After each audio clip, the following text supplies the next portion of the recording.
ہر وقت نبی پاک کی بارگاہ میں درود و سلام پڑھتے رہے.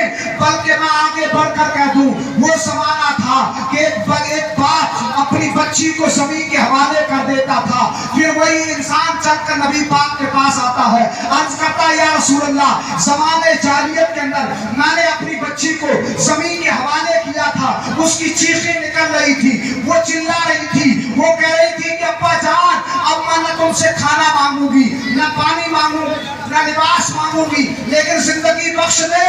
لیکن میں نے نہ سنا, بلکہ لوگوں کو تانے سے, لوگوں کے تانوں سے بچنے کے لیے میں نے اپنی زندہ بچی کو زمین کے حوالے کر دیا تھا. مسلمان یاد رکھ. اور پھر کہتے میں نے تماچے مارے سر پر اور سر پر ضربیں لگائی. مسلمان تم بھی اولاد والے ہو, ہم بھی اولاد والے ہیں, تم بھی دل رکھتے ہو, ہم بھی دل رکھتے ہیں. ذرا سوچ, ہمارا بچہ, ہماری بچی اگر رات کو 4 سے گر جائے تو صبح تک ماں باپ کو نیند نہیں آتی ہے.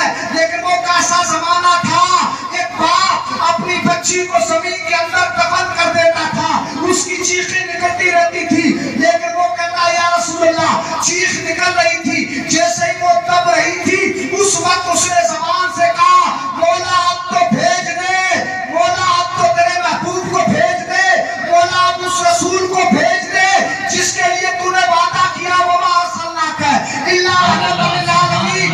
مولا اب تو رحمت والا نبی بھیج دے تاکہ ہماری بھی نگہبانی کرے. پھر آمنہ کے لال آئے اور انہوں نے کہہ دیا لوگوں سنو, یہ بچیاں زحمت نہیں بلکہ جن کے 4 بچیاں ہو اگر وہ ان کو پالے, اچھا رشتہ کرے, میرے محبوب نے ارشاد فرمایا وہ جنت میں میرے ساتھ. سبحان اللہ, سرکار کی آمد, سونے کی آمد,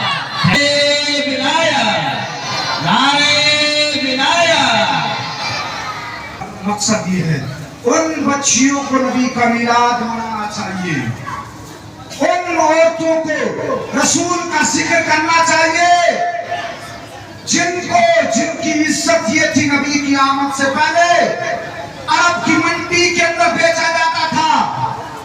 میرے محبوب نے انہیں یہ پیغام دیا کہ لوگوں یہ تمہارے لیے رحمت ہے, اور ان ماؤں کو نبی کا ذکر کرنا چاہیے جن ماؤں کو اپنے ہی بچے عرب کی منڈی کے اندر گھمایا کرتے تھے, بلکہ نبی نے ان ماؤں کو وہ شان عطا فرمائی جن کے تعلق سے رسول نے ارشاد فرمایا لوگوں میں نے جنت کو عرش سے کھینچ کر ماں کے قدموں تلے رکھا. سبحان اللہ, سبحان اللہ. اس بوڑھے باپ کو رسول کا ذکر کرنا چاہیے, اس بوڑھے باپ کو نبی کا میلاد منانا چاہیے جس کو زمانے جاہلیت میں نبی کی آمد سے پہلے ایک بیٹا اپنے باپ کے منہ پر تماچے مارتا تھا, لیکن نبی پاک نے اعلان کیا لوگوں جو باپ کے چہرے کو مسکرا کر دیکھ لیتا اللہ اس سے راضی ہوتا. سبحان اللہ, سبحان اللہ. اللہ حج کا ثواب عطا فرما دیتا ہے.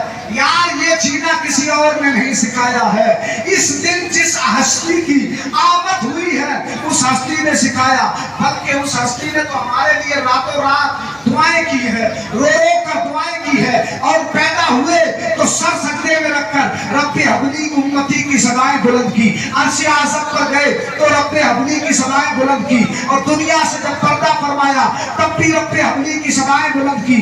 یار اس گنہگار امت کو کبھی نبی نہ بھولے ہیں تو اس امت کو بھی چاہیے کہ رسول کو نہ بھولے بلکہ راتوں رات رو رو کر دعائیں کی ہے. میرے امام نے کہا واللہ واللہ کیا اب بھی جہنم سرد نہ ہوگا, واللہ کیا اب بھی جہنم سرد نہ ہوگا.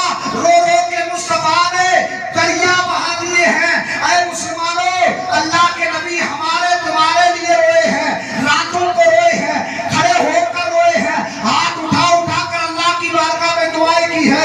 تو امت پر بھی بنتا ہے کہ رسول کی اداؤں کو اپنائیں, رسول کی شریعت کو اپنائیں, رسول کی طریقت کو اپنائیں, رسول کے اخلاق کو اپنائیں, رسول کے آنکھوں کی ٹھنڈک نماز کو اپنائیں. جب تک ہم رسول کے کردار پر زندگی گزارتے رہیں گے, جب تک رسول کے بتائے طریقے پر زندگی گزارتے رہیں گے, قسم رب کعبہ کی دنیا کے اندر کبھی ذلیل نہیں ہو سکتے.